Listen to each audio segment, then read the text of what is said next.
علیکم ورحمۃ اللہ وبرکاتہ۔ ناظرین، میرا آج کا پیغام جناب پیر محمد افضل قادری صاحب کے نام ہے۔ پیر صاحب جس وقت امیر المجاہدین رحمۃ اللہ تعالی علیہ کے وصال کی خبر سنی، بہت افسوس ہوا۔ جہاں کروڑوں لوگوں نے یہ کہا نا کہ ان کی جگہ پہ ہمارے باپ چلے جاتے لیکن اللہ کریم ان کو بچا لیتا، واللہ یہی کفیت ہماری تھی۔ ہمارے والد گرامی تو پہلے کے وصال کر چکے ہیں، لیکن یہی کفیت تھی۔ اور جس وقت آپ کا یہ کلپ سنا آج، اس وقت سے واللہ ایک بار پھر اسی طرح کی پریشانی بن گئی ہے کہ کیا مسلک نے پیر صاحب آپ کو کیا نہیں دیا، اس دین نے آپ کو کیا نہیں دیا جس کی دشمنی کے در پہ آپ ہیں۔ پیر صاحب آپ یہ کہتے ہیں کہ وہ میرے عملی کام کے بعد خادم رضوی صاحب پیدا ہوئے ہیں، لیکن دیکھیں اللہ کریم نے یہ پچھلے 4-5 سالوں میں ان سے کتنا کام لیا ہے۔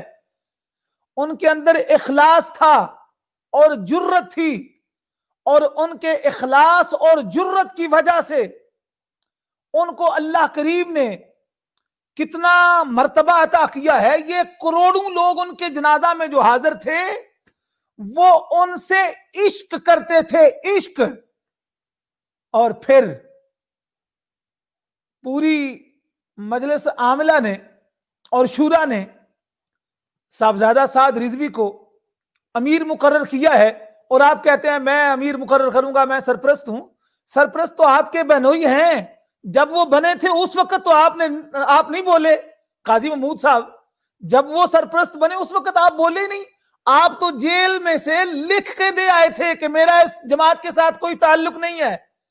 پیر صاحب جتنے آپ نے کارنامے آپ نے گنوائے ہیں، اتنے کارناموں میں آپ نے کیا دیا مسلک کو سوائے بربادی کے؟ اور یہ علامہ خادم رضوی جس وقت فیض آباد کے دھرنے میں ان کو یہ خبر ملی کہ ان کے بچے گھر پہنچ گئے ہیں، تو ان کے ابھی وہ ریکارڈ پہ ہے، انہوں نے کہا کہ مجھے یہ خوشی نہیں ہوئی کہ وہ گھر پہنچ گئے ہیں، مجھے خوشی تب ہوتی کہ یہ پتہ چلتا کہ وہ ناموس رسالت کے لیے شہید ہو گئے ہیں۔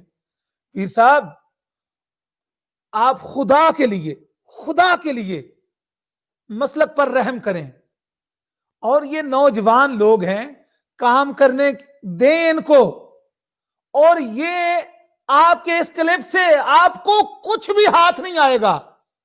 میں مفتی صاحب قبلہ سے، سبحانی صاحب قبلہ سے، صاحبزادہ مسعود صاحب قبلہ سے معذرت کے ساتھ، جتنے کروڑوں لوگ گئے ہوئے تھے نا، اور جتنے لوگ آپ کا کلپ سنیں گے، آپ کو وہ برا بھلائی کہیں گے، گالیاں دیں گے، کوئی پیر پجارو کہے گا، کوئی کہے گا، کوئی کہے گا۔ پھر آپ کے پرانے کارنامے جب سے آپ نے پجارو یہ سارے معاملات ہیں وہ سارے لوگوں کے ذہن میں آئیں گے۔ اس لیے آپ کیا جماعت کھڑی کریں گے؟ کتنی آپ نے پہلے کھڑی کی ہیں، کیا بنا ان کا؟ کتنا وہ جماعتیں آپ کی؟ پیر صاحب یہ اس وقت اگر رضوی صاحب نے مسلک کو ایک قوت دی ہے، متحد کیا ہے، عشق رسول لوگوں کے سینوں میں گرمایا ہے، بچے کی زبان پر لبیک یا رسول اللہ کا نعرہ لگوایا ہے، اور آپ نے ان کا جنازہ دیکھ لیا ہے۔ اس سے پہلے پاکستان کی تاریخ میں بلکہ دنیا کی تاریخ میں کسی عالم کا اتنا جنازہ ہوا ہے تو بتائیں۔ یہ ان کے ساتھ لوگوں کی محبت اور ان کا کام تھا، ان کا کام بول رہا تھا قبلہ۔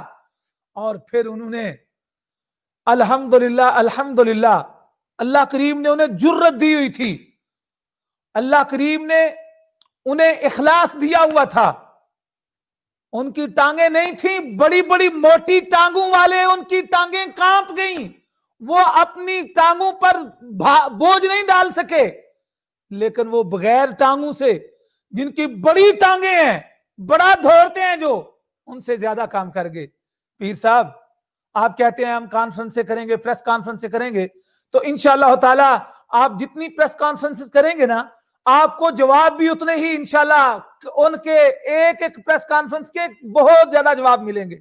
لہذا میں آپ سے بھی اور پھر سارے ساتھیوں سے معذرت کے ساتھ میں ساتھیوں سے یہ گزارش کروں گا، بلکہ ابھی میں جس وقت یہ ریکارڈنگ کروانے کے لیے آ رہا تھا، ایک میسج مجھے کینیڈا سے ہمارے بڑے محسن اور بھائی ہیں جناب حضرت علامہ غالب حسین چشتی صاحب، انہوں نے بھیجا، تو کوئی وہ بندہ کہہ رہا تھا جی پیر صاحب کے دماغی توازن ٹھیک نہیں رہا، ان کا علاج کروائیں۔ تو پیر صاحب قبلہ پلیز آپ اس طرح کی اب لوگ جتنے آپ کا کلپ سنیں گے آپ کو طرح طرح کی باتیں، کوئی کہے گا کہ یہ ان کا جنازہ دیکھ کے پاگل ہو گئے ہیں، کوئی کہے گا یہ ان کا جنازہ دیکھ کے اپنے ہوش و حواس قائم ہی نہیں رکھ سکے اور اب یہ رہ نہیں سکتے، اور آپ سعد کے متعلق، صاحبزادہ سعد صاحب کے متعلق طرح طرح کی باتیں کر رہے ہیں، وہ نشئی ہیں، یہ ہیں، وہ ہیں۔ قبلہ ایسی بات نہ کریں، اس بندے نے اپنے معذور باپ کے ساتھ جماعت کو پہلے چلا کے بتایا آپ کو، آپ ماسٹر مائنڈ پتہ نہیں کہاں ہوتے تھے، آپ تو لکھ کے آگے تھے کہ میرا اس کے ساتھ تعلق ہی نہیں ہے۔ قبلہ مہربانی فرمائیں۔ السلام علیکم ورحمۃ اللہ۔